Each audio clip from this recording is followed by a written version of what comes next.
What do I need to do to feel like I'm back in the world? So many of us are staying home during the coronavirus. And let's just be honest, you're going to lose your mind. I mean, that's just normal when you are in the house for a long period of time and you're not used to being in there. Maybe not immediately, but eventually after, lounging around in your PJs, sleeping in a little bit longer, binge watching your favorite television show, that dreadful thing called cabin fever can creep in. Yeah, I mean, it's a normal reaction when you're isolated from society.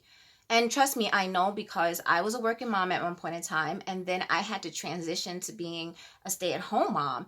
And the transition was very difficult for me. I didn't know what to do. I went from being outside every day, talking and mingling to people, getting dressed, looking cute for a reason, to not. And I lost my mind for a couple of years because I didn't know what to do. No one was there to tell me, listen, if you do this and this and that, it can help you cope and help you transition. So luckily you don't have to do that, right? Because I'm here, Chica, and I'm going to help you with that. I'm going to give you the tips that I actually had to formulate, the system that I had to put together to get me through the cabin fever that I was experiencing for years. So get your pen, get your paper, and let's go. So the first thing you want to do, if you already have a morning routine, which you would because you're a working mom, right? So you want to make sure that you stay in your working routine. So your brain is conditioned to do certain things at a certain time, right?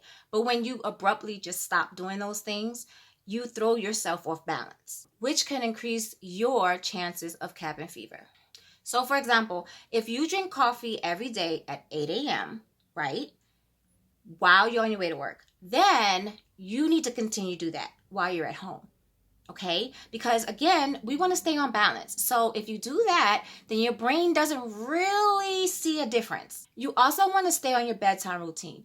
I know it's fun to sleep in later. It's fun to stay up a little bit later. And that's cool for a couple of days. But trust me, once you go back to work, because that's what's going to happen, you are going to suffer. It's going to be a hard transition to getting your body ready and conditioned to going back to sleep and waking up at a certain time. You're going to feel extra drowsy. You're going to probably be irritable because you don't want to get up because now your body is used to relaxing. So make sure you stay on your sleep schedule.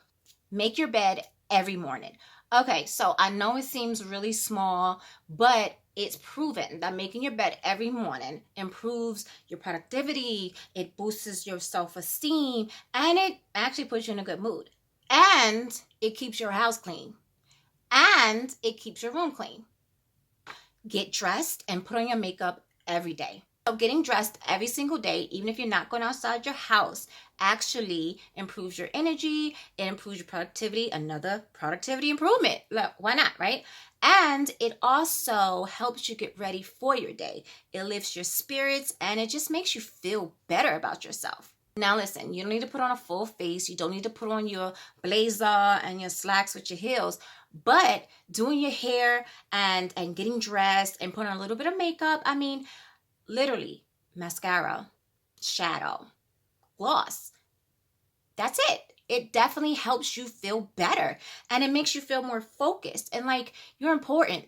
It's really crazy how makeup and just doing your hair and getting dressed makes you feel like you can just conquer the world. I mean, trust me, that is my motivation every morning is getting dressed to look presentable. That way, also, if I have to run out the house for any reason, I'm already dressed. I don't have to stress myself out to get dressed. Stay on your work schedule. So that means start work at the same time, lunch at the same time, clock out at the same time. I mean, literally stay on the schedule that you have when you are at work.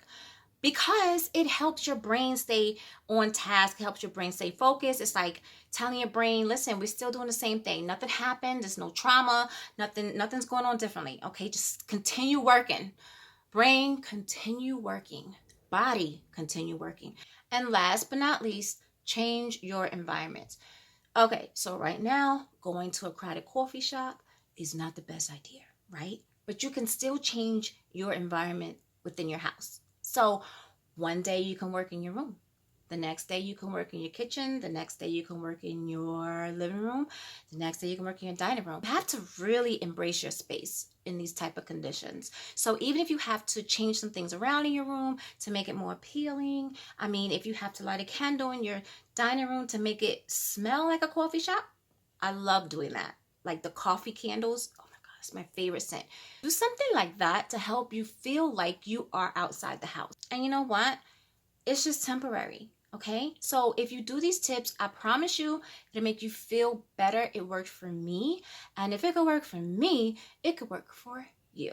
So those are the tips that I use personally to help me get through having cabin fever. I hope these tips help you have an easier transition from working outside the home to working at home, especially right now. As always, thank you for chatting with me, and I'll see you in my next video. Adios.